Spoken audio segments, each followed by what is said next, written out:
Assalamualaikum warahmatullahi wabarakatuh.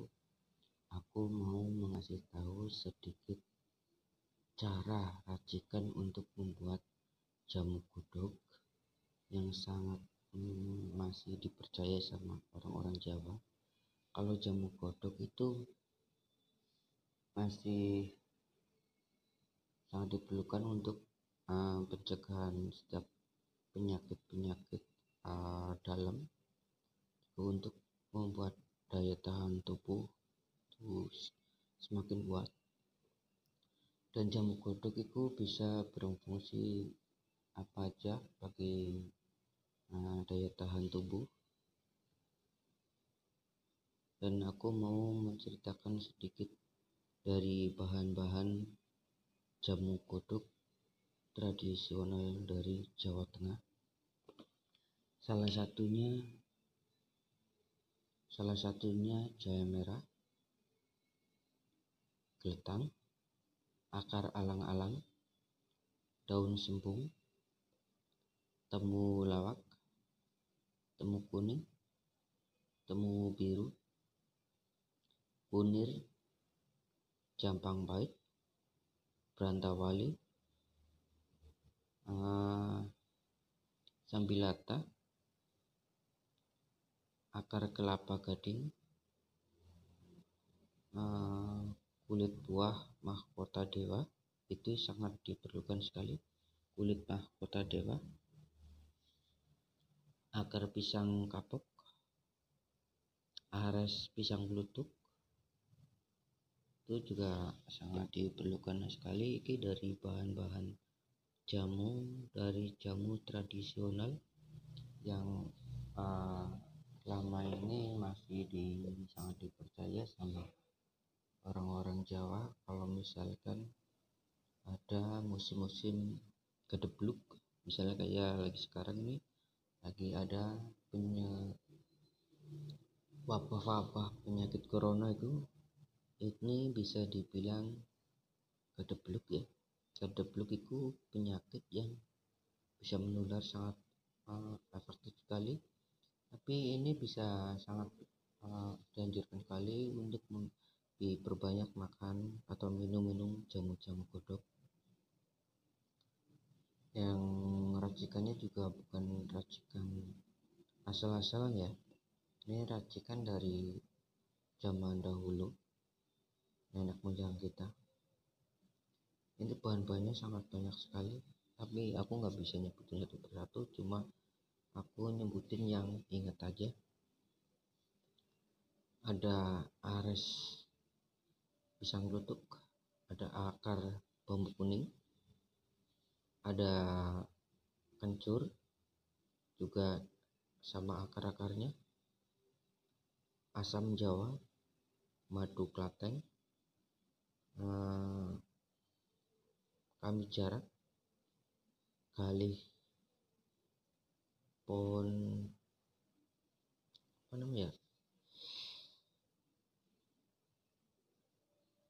yang warna kuning apa aku lupa. Galih pohon cecang itu diambil dari dalam yang galihnya. Ciri-ciri pohon cecang itu semua pohon itu berduri, tapi diambil galihnya itu berwarna kuning. Buah jeruk bayi, beras kencur, dan buah cengkeh juga ada, daun kecerik beling,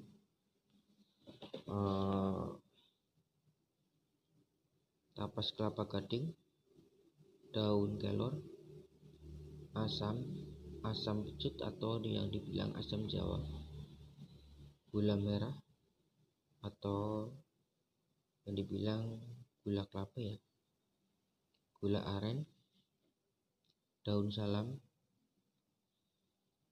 akar kemerangi, akar tebu kuning juga ada. Akar tebu kuning juga sama tebu kuningnya juga ikut bagian kulitnya ya, yang harus direbus. Jadi semua bahan itu dicuci dan bersih ya. Setelah itu dimasukin ke pakai kettle, biasanya pakai kettle, digodok sama air ya, mungkin ya secukupnya lah, digodok lalu dibiarkan sampai benar-benar mendidih. Itu airnya baru bisa buat diinum. Itu adalah jamu racikan jamu godok. Ini dari jenis-jenisnya itu sangat banyak sekali. Jamu godok itu bahan-bahannya kalau semua itu hampir ratusan lebih ya, jamu godok itu bahan-bahannya. Tapi aku hanya ingat pengasisan yang kiranya aku ingat aja ya, barangkali bisa bermanfaat bagi orang lain. Ini bisa juga untuk meneruskan generasi-generasi dari leluhur kita yang misalkan untuk pengetahuan, pengalaman yang namanya cara meracik jamu godok ya.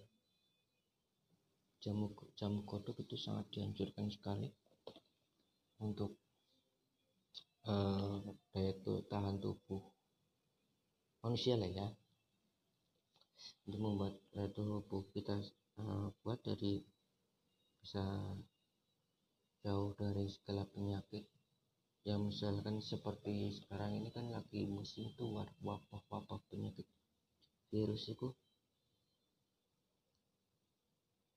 bisa untuk menangkal. Kalau jamu godok itu sangat efektif sekali. Kalau seandainya aku di rumah, aku bisa menunjukkan satu persatu bahan-bahannya, misalnya daun ini, akar ini, ciri-cirinya seperti ini, bentuknya seperti ini. Tapi sayangnya aku lagi di perantauan jadi nggak bisa nyari bahannya. Kalau di perantauan di Jakarta ini kan, aku di Jakarta susah sekali untuk mencari bahan-bahannya. Dan aku juga di Jakarta ini ya demi untuk menjaga kondisi fisik aku ya. Aku makan juga bukan hanya sekedar makan di sini, sambil nyari-nyari dedaunan, tapi ya sekadar ada seadanya aja. Ada daun, tapi bukan bahan-bahan dari jamu. Aku mengambil dari ada daun pepaya, daun kelor, daun itu apa namanya, daun apa dari buah kunyit, kunir, aku rebus ya untuk menjaga kesehatan. Supaya karena di sini kan Jakarta lagi sangat rawan sekali ya, dengar-dengar di sana ada yang kena, di sana ada yang kena. Itu sangat mengerikan sekali. Makanya ya meskipun aku makan hanya sekedar makan seadanya, juga aku ya untuk menambah daya tahan tubuh kita itu harus dijaga sekali. Aku ya kadang ya makan mie rebus, tapi ya kadang aku campurin daun-daunan, entah daun pepaya, entah di sini di Jakarta tuh banyak sekali yang namanya daun apa namanya, daun kelor banyak sekali. Ini selalu aku manfaatin, aku rebus dicampurin ke mie rebus, karena daun kelor itu juga sangat bagus sekali untuk menambah daya tahan tubuh ya, demi untuk menjaga diri ya, untuk menjaga fisik kita supaya fisik kita tetap segar. Insya Allah akan selalu terhindar dari hal-hal penyakit. Ini dari bahan-bahan jamu, yaitu caranya itu semua bahan dikumpulin lalu dicuci dengan air yang bersih.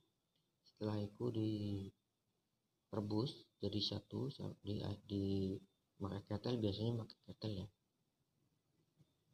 Terus biar sampai air benar-benar mendidih, harus memakai kayu ya.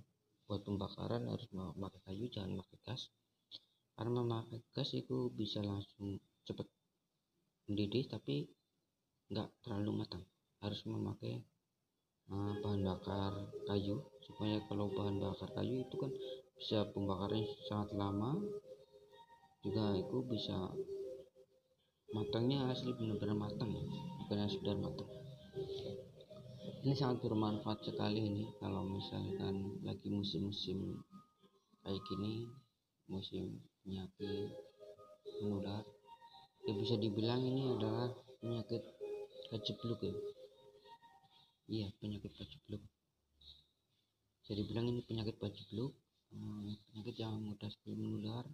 Kalau zaman dahulu, waktu zaman masih kerajaan itu ada penyakit kacepluk, itu berasal dari pusaka yang setahu aku, namanya pusaka condong. Apa ini? Condong pungkur ya? Condong panggur. Kalau nggak salah condong panggur itu juga dari aromanya sangat ganas sekali. Itu ceritanya harus bisa dilawan dengan aroma pusaka sangklit. Dahulu itu waktu zaman dahulu pernah ada dari cerita kakek saya dulu itu ada.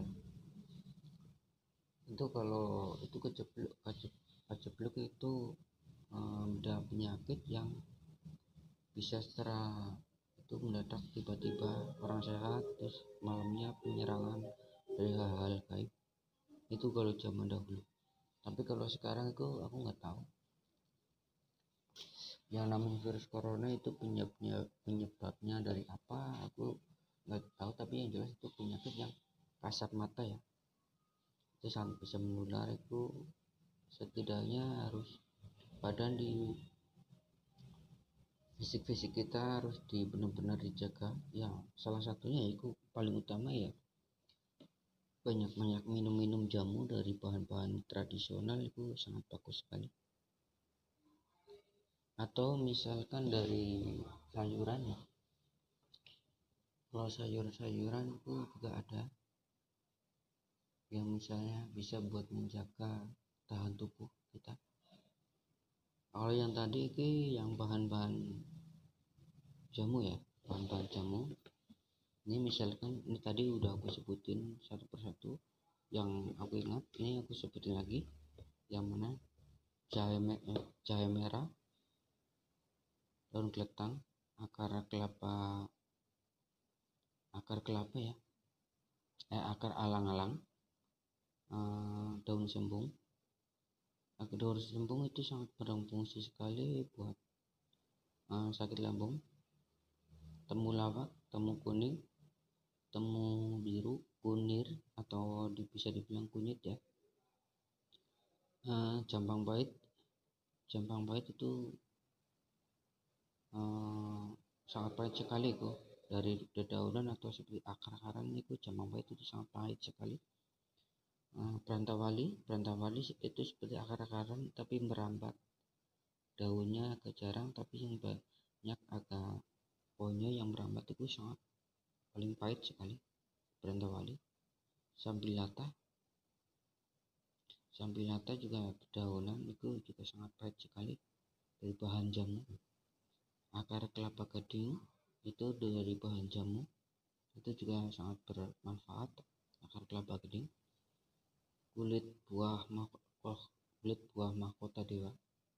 Kulit buah mahkota dewa itu kalau dari zaman dahulu itu juga sangat bermanfaat sekali, bisa buat penyembuhan ya segala penyakit dari dalam badan. Tapi hati-hati kalau mengambil kulit mahkota dewa, itu harus benar-benar hati-hati karena dalamnya bijinya itu mengandung racun yang sangat ganas. Cukup ambil kulitnya, kalau bijinya jangan sampai ikut atau dan sampai tercuil karena bijinya itu mengandung racun. Hati-hati sekali kalau mengambil kulit buah mahkota dewa. Yang diambil hanya kulitnya saja, dikeringin, dijemur sampai benar-benar kering, lalu dibuat bikin jamu buat campuran.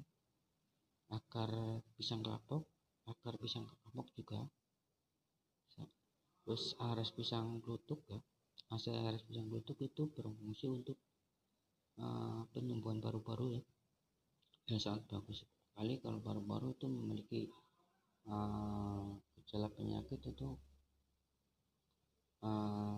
bisa dibilang ampek ya, begah, asma, paru-paru basah. Biasanya orang kalau terkena paru-paru basah itu memiliki gejala itu suka naik pegunungan, dingin itu terlalu dingin, dipaksakan atau suka tidur di lantai itu bisa menyebabkan paru-paru basah. Terus kalau misalkan ada kadang kalau penyakit paru dibiarkan itu lama-lama kan menjadi penyakit kuning itu sangat sulit sekali disembuhkan. Biasanya orang kalau udah terkena penyakit kuning di dalamannya tuh dari jantung, paru-paru, hati, usus biasanya itu biasanya berkoreng dalamannya berkoreng, itu penyakit kuning. Itu hanya bisa diobatin menggunakan darah secara mentah-mentah, darah kelinci putih ya. Tapi itu nggak masuk jamu, itu hanya untuk pengobatan. Untuk pengobatan itu darah kelinci putih dipotong terus dicampurin susu, darahnya sedikit saja, terus campuri air jeruk ya biar nggak amis. Terus kalau yang nggak doyan darahnya itu bisa makan dagingnya, itu digoreng atau dimatengin, dibakar, tapi efeknya sangat lama. Tapi kalau sewaktu masih posisi paru-paru itu cukup memakai ares pisang kelutuk ya, tapi harus aresnya, jangan hatinya, harus aresnya yang berada di dalam tanah. Itu cara pengambilannya setiap waktu sore, waktu matahari mau tenggelam ya, coba ambil sepotong aja, dimasukin ke air panas, lalu biarkan kasih air panas yang sangat panas, lalu ditutup, biarkan air itu berdingin sendirinya. Setelah itu baru diminum. Itu bisa buat menyembuhin paru-paru basah atau asma. Tapi kalau dari kedokteran aku nggak tahu obat-obatnya apa, nggak tahu. Aku tahu cuma dari untuk bahan tradisional aja. Akar bambu gading ya juga bahan jamu. Kencur juga juga bahan jamu, itu campuran jamu. Kencur itu bisa berfungsi kalau misalkan suara serak yang juga bisa minum air kencur, atau misalkan orang penyanyi ya, biduan atau penyanyi yang suka nyanyi biar suaranya bagus, itu biasanya pakai kencur diparut, lalu airnya diperas, airnya diminum. Itu buat ngilangin serak atau dahaga. Itu air kencur itu bisa buat ngilangin serak atau supaya suara lebih bagus, bisa nada lebih panjang, itu harus pakai air kencur. Kalau jahe merah itu bisa berfungsi untuk misal badan terasa dingin, mulut terasa jelek, itu bisa pakai jahe merah, tapi dengan cara harus biasanya malam-malam ya, waktu malam biasanya badan terasa dingin, tiba-tiba dingin menggigil, mulut terasa jelek, perut terasa mual, itu biasanya pakai jahe merah. Ngambil dari jahe merah langsung dari tanaman atau dari pohonnya, itu harus dibakar agak setengah gosong, kiranya dalamannya matang, baru ditutup sampai benar-benar gepeng, lalu dimasukin segelas cantel, dimasukin gelas, kurang lebih gelas cantel, lalu dikasih pakai gula jawa, terus dikasih air yang sangat panas, lalu ditutup pakai tutup gelas. Itu biarkan sampai dalamannya matang, sampai jahenya matang kedua kali ya, matang sama air. Nanti kalau udah bisa diminum dikit waktu masih hangat diminum. Besoknya badan akan terasa enak, terasa segar kembali. Kalau jahe merah ya. Asam jawa itu buat campuran asam jawa campuran buat jamu Jawa, tradisional Jawa. Asam jawa atau bisa dibilang asam pecut ya, bisa. Kalau kulit asam itu bisa buat campuran bikin jamu, itu juga sangat bagus. Madu klatheng juga buat campuran Jawa itu sangat bagus. campuran jamu itu sangat bagus. Madu klateng itu biasanya itu kalau tawonya itu sangat kecil-kecil kali, tapi biasanya itu suka bersarang diusuk. Itu diambil madunya, bisa diinum buat jamu atau bisa buat, kalau sarangnya itu dimasukin itu dimasak ya buat campuran jamu. Kalau madu klateng kami jarak itu buat campuran jamu, kami jarak atau buat masakin juga buat campuran. Kalau kami jarak itu sebagai penangkal ya, berfungsi kalau ngikutin ada Jawa itu sebagai penangkal. Misalnya gajebluk ya, gajebluk itu sebagai penangkalnya itu bisa memakai kami jarak atau bambu kuning ya, bambu kuning itu ikut direbus. Terus gali pohon cecang itu juga, kalau misalnya dalamannya itu bisa buat berfungsi untuk menenangkan jantung, bisa galinya itu berwarna kuning, itu kalau diambil itu buat dimasukin air panas juga seperti teh ya, warnanya merah seperti teh.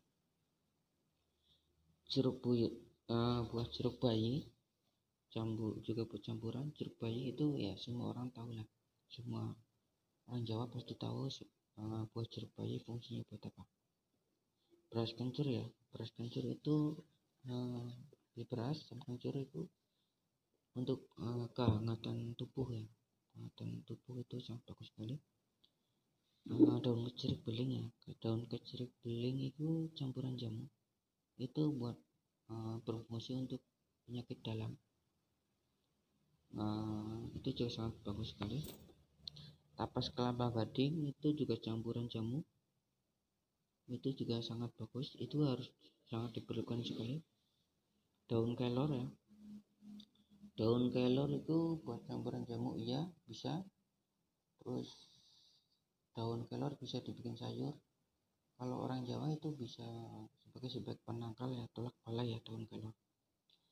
Itu kalau daun kelor, kalau orang yang pengen membuka daya indera keenam itu harus sering-sering minum rebusan air daun kelor, juga akan lebih mudah indera keenam terbuka. Kalau daun kelor direbus, airnya diminum, sering-sering minum rebusan daun kelor itu insya Allah bisa. Selain itu juga katanya kalau orang kebal itu bisa diruntuhkan menggunakan daun kelor, atau daun kelor juga ditakutin dari bangsa-bangsa makhluk halus. Daun kelor itu sangat dijauhin sekali sama makhluk halus, itu sebagai penangkal atau tolak bala. Dan juga asam pecut, asam jawa tadi udah ya, aku lupa sih. Gula merah atau gula kelapa itu juga sangat diperlukan sekali. Terus gula aren juga sangat ikut diperlukan, itu juga gula aren juga ikut masuk campuran jamu-jamuan. Daun salam juga ia ikut. Terus akar kemerangi, akar tepuk kuning sebagai tolak bala ikut campuran jamu. Itu kalau jamu-jamu tradisional dari Jawa emang itu sangat bagus sekali. Mungkin ya kalau musim-musim seperti ini ya, udah zaman seperti ini, mungkin hanya berapa orang saja yang masih bisa mengetahui racikan jamu godok ya. Aku aja tahu jamu godok itu nggak seberapa, hanya tahu cuma berapa gelintir aja. Tapi ini walaupun ini ya kurang lebih 3 bulan lebih sebenarnya itu masih banyak sekali yang harus dibutuhkan. Tapi kalau misalnya meracik segini aja juga itu sudah sangat bagus sekali buat meracikan jamu godok. Barangkali ada yang bisa barangkali bisa bermanfaat bagi orang yang lain yang bisa membutuhkan, ya silakan cari bahan-bahannya, racikannya. Biasanya kalau di pedesaan tuh banyak sekali, di hutan tuh banyak, atau kalau ke pasar tuh jarang ya, ada tapi ya nggak seberapa. Tapi kalau ke hutan tuh biasanya bahan-bahannya tuh sangat banyak sekali, masih lengkap, tinggal mau aja, tinggal nyari. Itu kalau jamu-jamuan seperti itu juga sangat bagus, sebenarnya sangat bagus sekali untuk menolak bala, atau misalnya apalagi ya namanya penyakit corona itu penyerangnya ke paru-paru, ke badan. Intinya kalau badan yang lemah, fisik yang lemah, itu sangat mudah sekali diserang sama penyakit-penyakit, jangankan virus ya,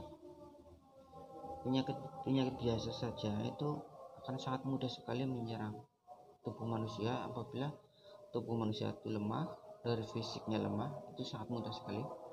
Salah satunya kalau misalkan lagi seperti ini ya, lagi ada musibah ini, virus corona, pasti kan orang kadang pikirannya kan pusing ya, was-was, akhirnya puyeng, itu juga sangat terpengaruh sekali ya, bisa mudah tertular karena pikirannya itu goyah. Seenggaknya harus kita ya santai aja, relax, jangan terlalu dipikirin. Cukuplah kita makan yang seadanya dari bahan-bahan sayuran, itu sangat bagus sekali. Bila perlu ya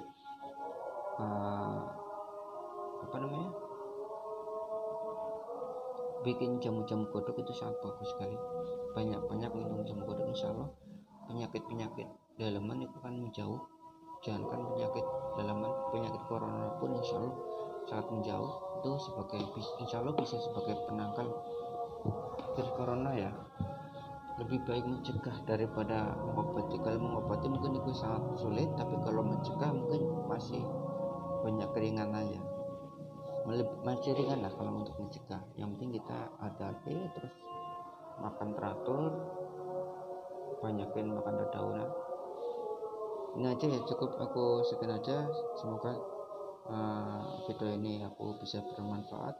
Ini ternyata bukan barang hoax. Kalau barang hoax sama sekali aku nggak berani, dan itu aku masukin ke media, apalagi lagi bertentangan seperti ini, sangat ganas sekali. Makanya aku sangat berhati-hati masukin video ini juga, karena barang nyata bukan barang hoax ya. Barangkali yang ada yang suka dengan channel aku ya, dibantu ya subscribe-nya ya. Jangan lupa like, komen, dan komen. Itu aja. Ini udah waktunya mau sholat, ini udah ada adzan.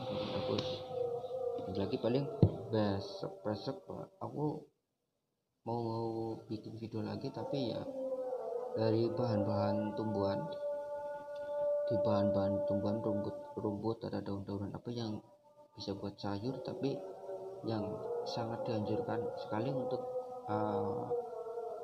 penolakan, pencegahan penyakit ya. Mungkin penyakit corona juga akan terhindar dari kalau misalnya mau makan banyak di daun-daunan daripada ikan apalah itu. Itu bukan untuk kesehatan bagi aku, malahan masih lebih banyak manfaatnya kalau makan dari dedaunan yang kiranya bermanfaat. Itu aja ya guys, jangan lupa ya bantu dukungannya channel aku. Salam, aku dari Jawa Tengah, Banjarnegara.